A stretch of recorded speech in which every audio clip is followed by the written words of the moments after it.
சென்னை பல்கலைக்கழக துணைவேந்தர் நியமனம் தொடர்பான மசோதாவை குடியரசுத் தலைவர் திரௌபதி முர்மு 3 ஆண்டுகளுக்கு பிறகு திருப்பி அனுப்பி வைத்தார்.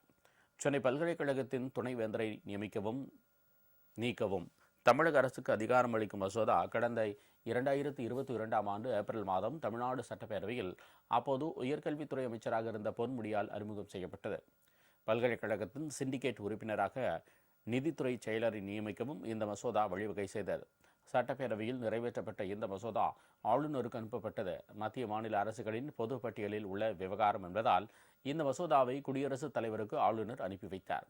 இந்த மசோதா 3 ஆண்டுகளாக கிடப்பில் கிடந்த நிலையில் தற்போது மசோதாவை குடியரசுத் தலைவர் திரௌபதி முர்மு திருப்பி அனுப்பியுள்ளார்.